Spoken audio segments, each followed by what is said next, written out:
Chers étudiants de première année de licence, bonjour et bienvenue. Aujourd'hui, nous passons à la leçon numéro 9 et qui porte sur la conjonction. La conjonction. Qu'est-ce qu'on entend par conjonction?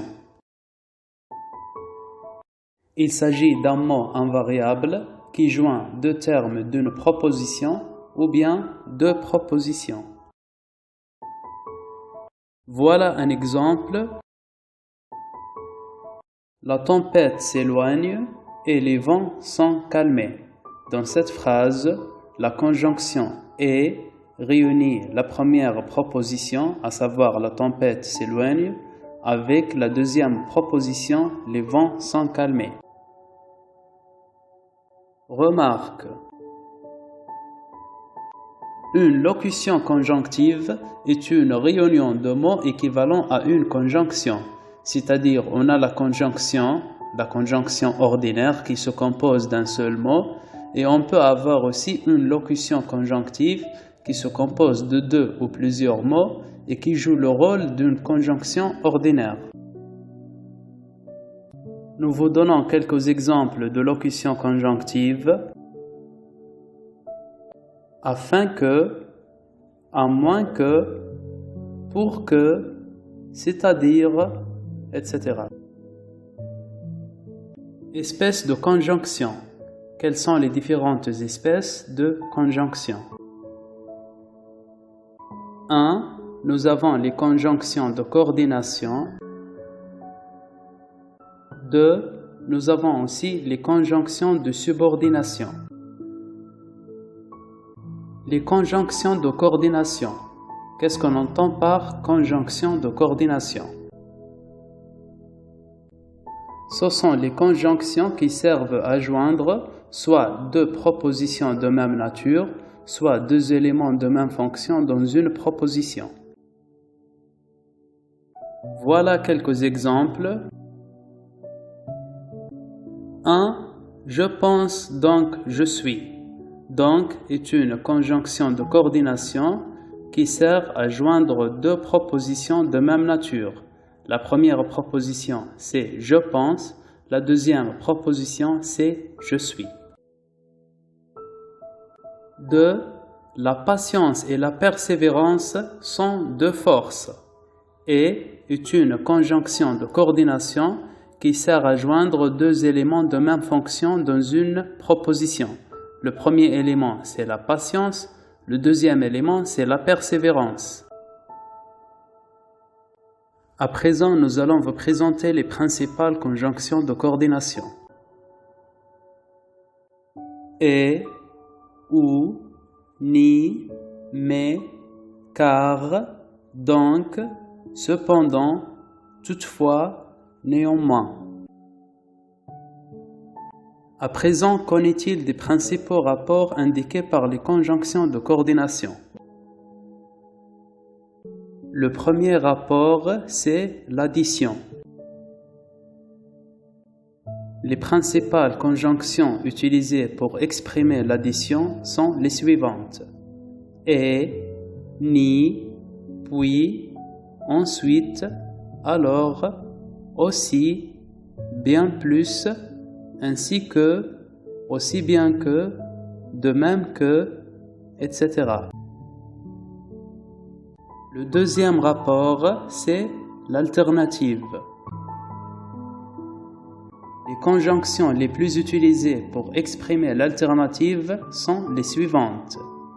Ou, soit, soit, tantôt, tantôt, ou bien, etc. Le troisième rapport, c'est la cause. Les conjonctions les plus utilisées pour exprimer la cause sont les suivantes. Car, en effet, effectivement, etc. Le quatrième rapport, c'est la conséquence.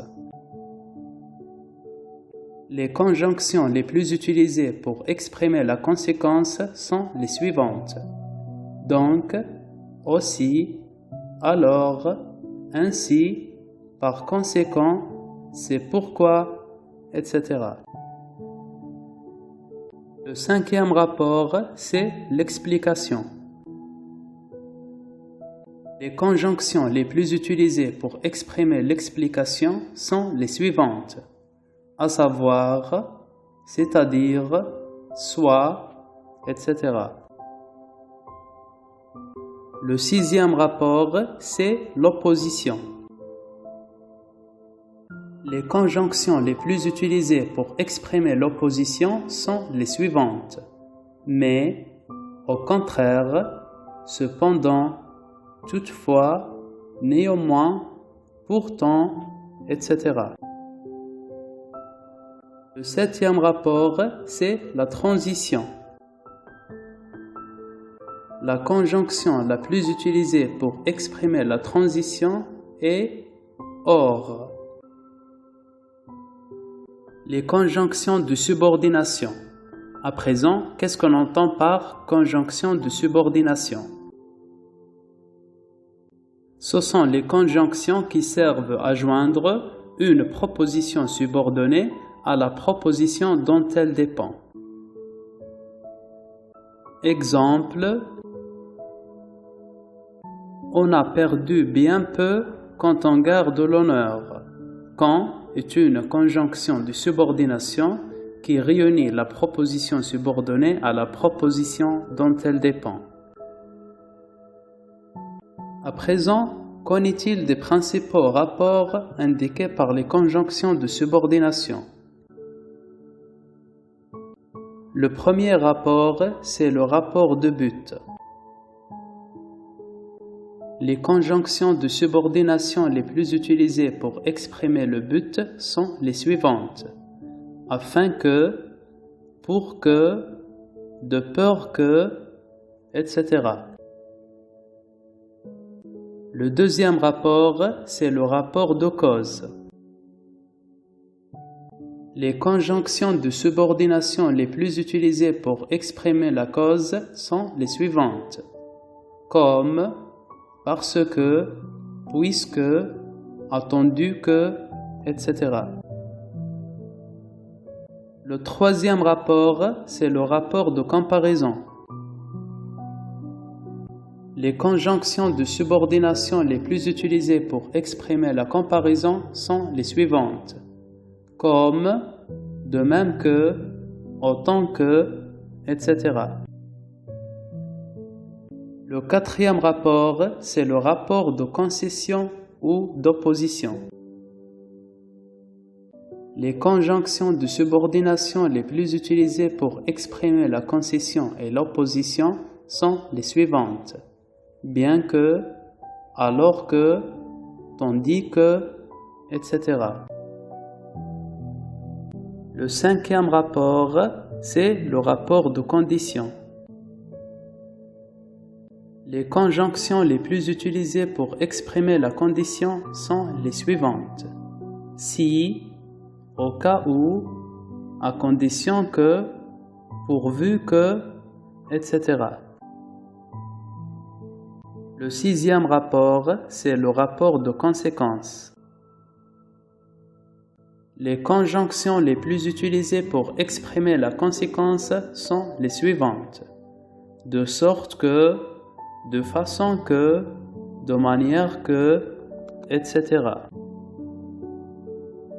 Le septième rapport, c'est le rapport de temps. Les conjonctions les plus utilisées pour exprimer le temps sont les suivantes.